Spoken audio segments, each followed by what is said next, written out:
Hi, guys. I'm Tammy, a 36-year-old female.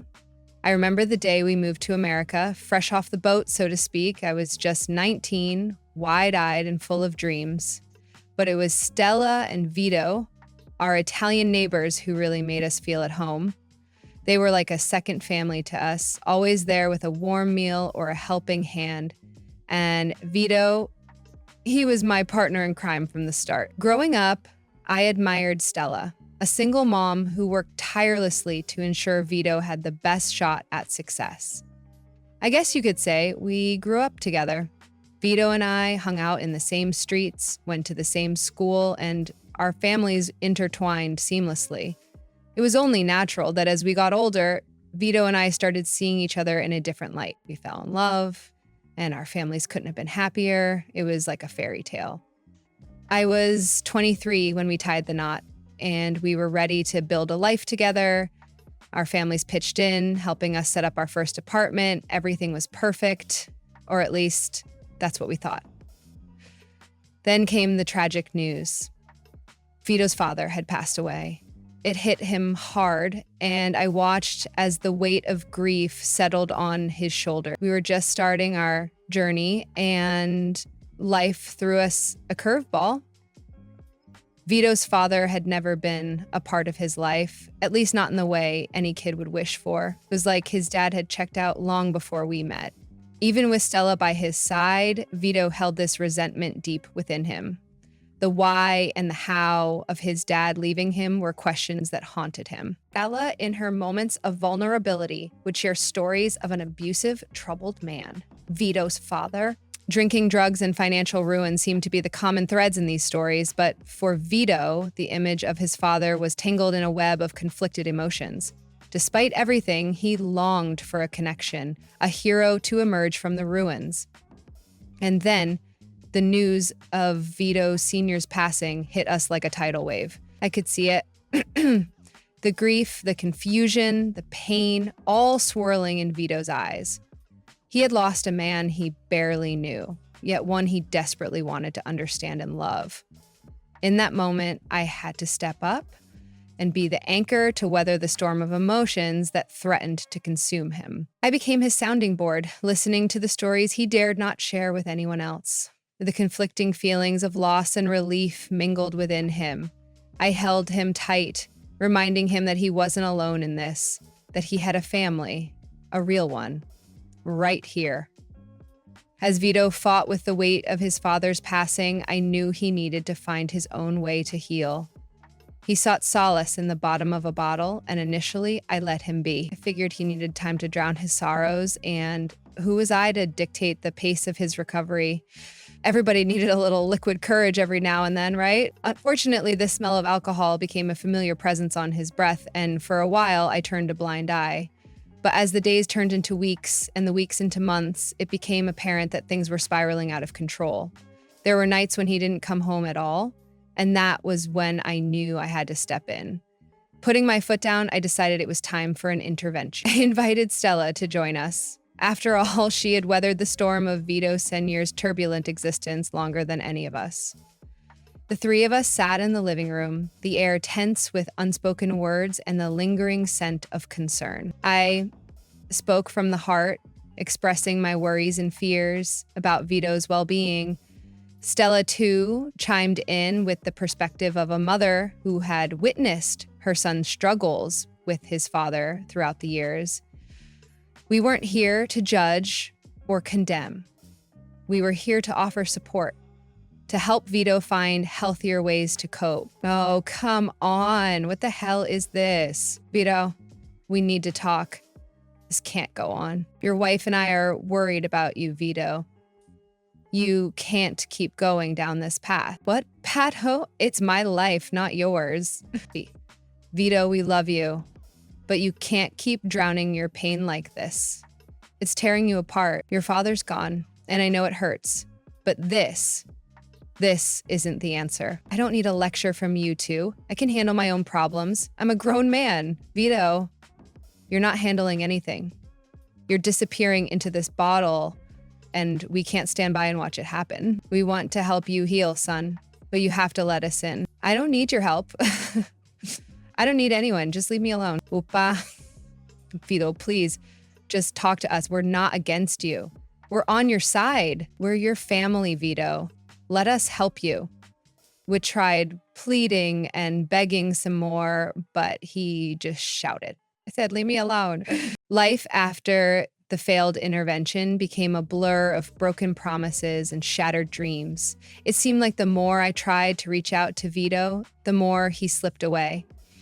I felt like a stranger in my own marriage, watching it crumble before my eyes. Stella and I became each other's confidants, sharing our fears and frustrations over the phone.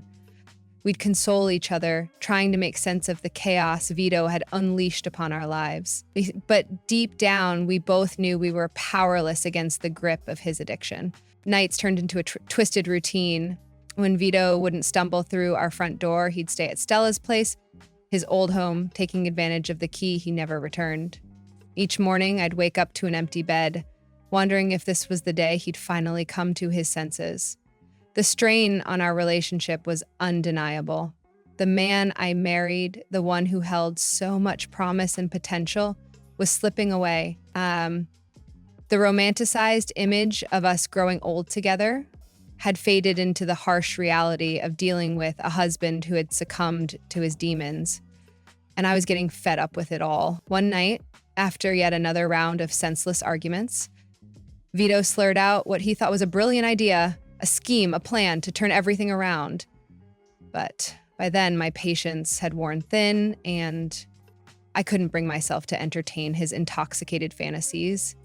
I longed for the man I fell in love with, not this distorted version fueled by addiction. I remember that night like it was yesterday. Vito stumbled into the room reeking of alcohol and desperation. His eyes held a wild, feverish glint as he cornered me, his words slurred yet strangely intense. Listen, Tommy, we gotta have a baby. A baby, Vito, you're not in any condition to. But he cut me off, his voice growing louder and more aggressive. No, Tommy, you don't get it. Having a baby, that's how you leave your mark on the world. It's how you show everyone you've accomplished something. I need that. I need to leave something behind. I shook my head, a pit forming in my stomach. Vito, you're not thinking straight. Bringing a child into this mess isn't the solution. We need to fix our lives first. I know you're still hurting from your dad's death. I don't care.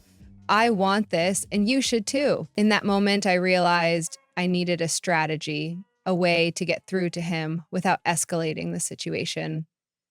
I took a deep breath and said, Vito, I'll only consider having kids with you if you clean up your act. I won't bring a baby into a messed up family dynamic. You need to get your crap together. I hate what your father did to you and your mom, and I'll be damned if I let it happen again. For a moment, conflicting emotions flashed across his face. He seemed torn between the desire for a family and the acknowledgement that his life was spiraling out of control. Finally, he sighed, a defeated look in his eyes. Fine, Tammy, I'll do it. I'll clean up and get my act together. We'll have a kid and everything will be perfect. You'll see. Everything is going to work out just fine. After Vito blurted out that he wanted a baby, I spilled the beans to Stella about everything that had happened the morning after. She wasn't sure it would work, but kept her fingers crossed, hoping it would help Vito get his act together. Vito gave it a shot, trying to turn things around. But the same old cycle of quitting booze and then going back to it haunted him for 3 whole years. It took a toll on us, and I started to wonder if it was even worth holding onto a future that looked less likely each day. When I brought up the idea of leaving, Vito, maybe feeling desperate, made a big promise. He swore off alcohol for good, saying things would be different this time. I was skeptical, of course, given the past 3 years of broken promises, but surprisingly, Vito stuck to his word and managed 2 years of sobriety. I was 30 at the time. We were celebrating his sobriety, and that's when I told him I had the perfect gift for him. I revealed that I was pregnant, telling him that I had stopped taking my birth control a couple of months before so that this would happen. I'm 20. There were mixed emotions, but Vito's happiness overshadowed any doubts. He pledged to be the best dad ever, better than his father, and for the first time in a while, a happy family seemed like it could be a reality. After a smooth and peaceful 9 months, I gave birth to a beautiful baby girl named Carrie. Life seemed perfect for us and our little family, and things were going well between us all. I had a beautiful life and a beautiful daughter. Perhaps I took it for granted at some point because everything went to shit when Carrie hit the ripe age of 3. Around this time, Vito started acting all kinds of strange. He'd stroll in looking dodgy, and I couldn't help but wonder if he was up to some cheating or worse, a relapse. Sadly, my suspicions weren't misplaced. Turns out, Vito slipped up one night during an office party and started on the alcohol again. He revealed this to me when I caught him one night sneaking in at 3 IE men smelling like some cheap liquor. I was disgusted. I didn't want this crap in my house, and I was this close to kicking him out because, like I said all those years ago, I wouldn't allow that nonsense in my child's life. I tried not to explode in anger, wanting to acknowledge the progress he'd made, but frustration got the better of me. I hoped that the battle with alcoholism was behind us for good, so I wanted to hear him out and see what triggered him to mess up so badly once again. Babe, I know how hard you've been trying. And I don't take the past couple of years of our lives in vain. It's been very good for us. So please tell me what the hell you think you're doing. Don't you know you've got a good thing going on? Yeah, tell me. I know. I'm sorry. I don't know what happened. I think you do know what happened, and I'm not here to judge you. Just talk to me. Hello? Are you even listening to me? Don't piss me off, Vito. I'm being very patient with you, even though I should kick you out of this house for breaking your promise. Even though I was trying to get through to him, he just seemed very finicky, like my words were going in one ear and coming out the other. My frustration burst into a yelling match. I demanded answers, questioning why he insisted on wrecking our lives. Vito, looking more anxious than usual, finally let slip something that made me want to smack the snot out of him. Vito, what the heck is your problem? You've been acting so weird lately. Weirder than usual. No, Tommy, it's not like that. Well, what is it then? Spit it out. I'm in some serious trouble, Tommy. I got into it with some shady guys.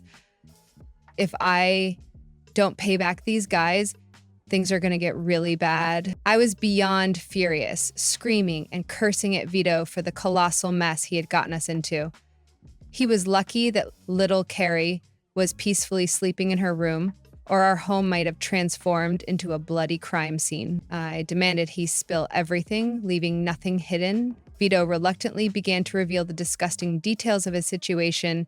It started with harmless bets among friends, but soon spiraled into a full-blown gambling addiction. Perfect. On top of battling alcoholism, he's now a gambler. Just great. Anyways, he kept losing money, spiraling further into debt that I had no clue about until that moment, mind you. Vito confessed to borrowing money from some shady guys, assuring them that he would repay every cent and more. However, his losing streak persisted, and the shady guys grew impatient. Their threats escalated, vowing to visit our home and resort to violence if Vito didn't settle the debt. The rage within me reached new heights. I couldn't fathom how he'd let things escalate to this point. The safety of our family was now at stake because of his reckless choices, and I was done. And then, in the midst of my anger, Vito had what he considered a brilliant idea. But babe, I have a solution to all of this. What solution? Unless 35 grand is going to fall from the sky, I don't see us getting out of this.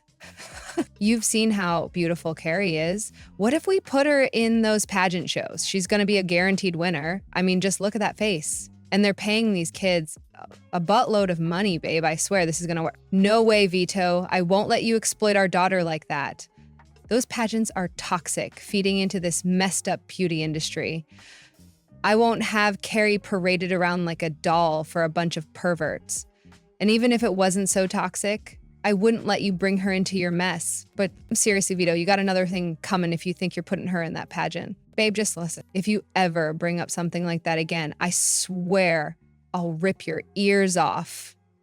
You hear me? After the argument, Vito sulkily left, seemingly offended that I didn't endorse his reckless plan. He really must be an idiot if he thought that I would say yes. When he slammed the door and left, I was left alone with my thoughts, thinking about the gravity of the situation.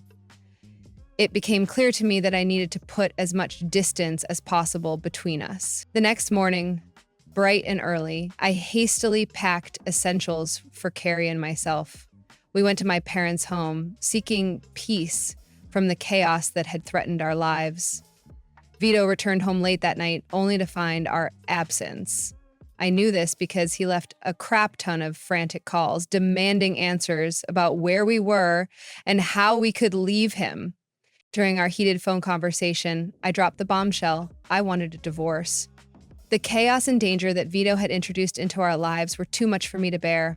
I knew both Carrie and I deserved better. Amidst the heated exchange, Vito broke down, his sobs audible over the phone. Despite the emotional commotion, he agreed to the divorce, claiming he would do anything to make me happy. Thank God, Vito was actually very compliant with the clauses of the divorce.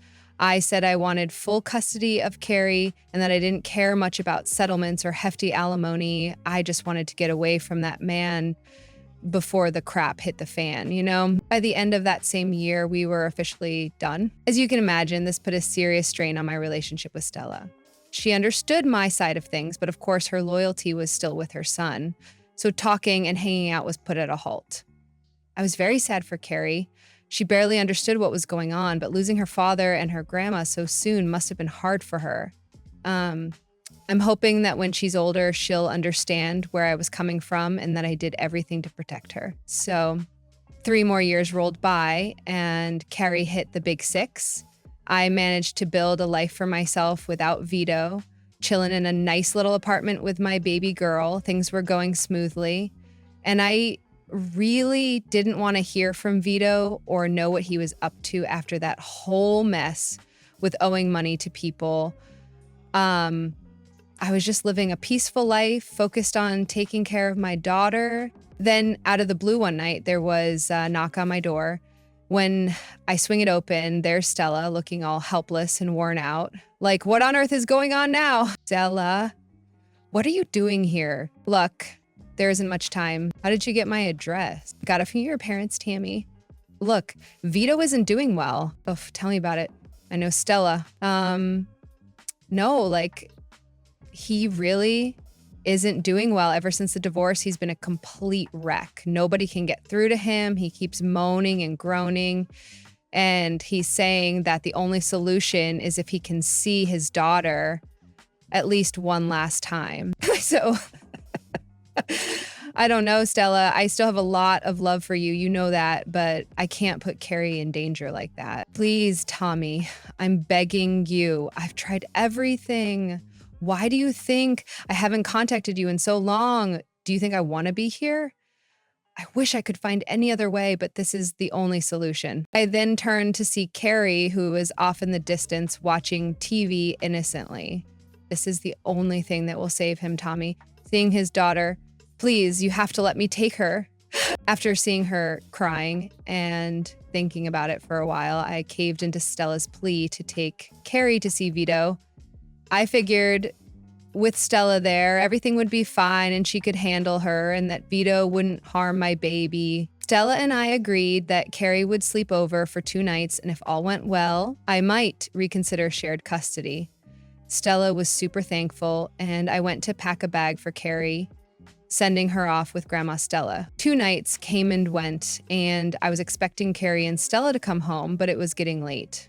I kept calling Stella to see what was up. Eventually, she answered, saying that Carrie wanted to stay an extra night. When I asked to talk to Carrie, Stella said she was sleeping and that they'd chat in the morning. I was a little suspicious, but I chalked it up to typical motherly paranoia.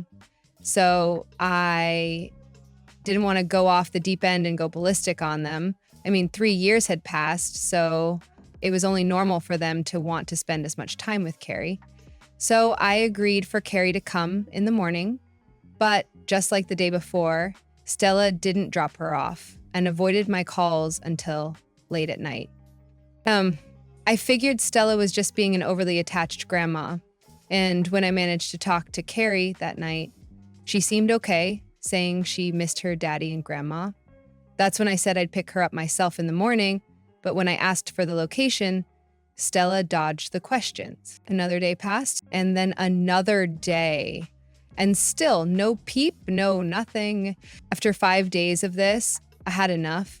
I needed to get my daughter back.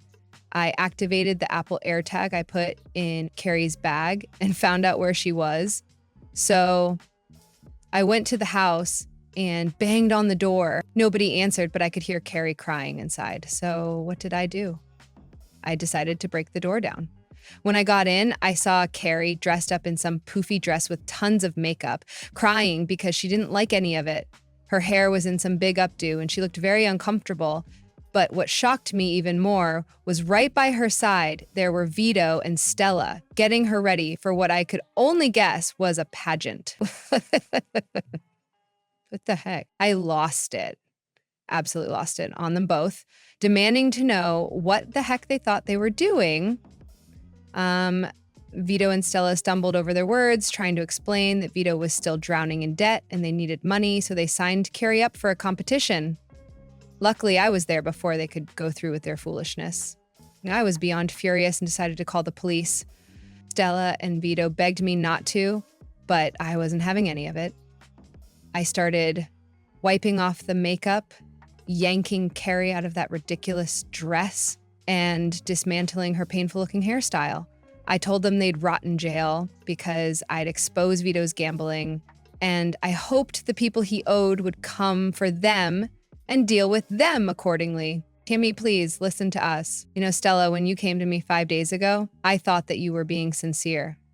That's why I let you keep my daughter for 5 days. I thought that her trustworthy grandma would take care of her as she promised, but clearly I was wrong. I expected this type of crap from Vito, but you? This is a new low. You're both sick.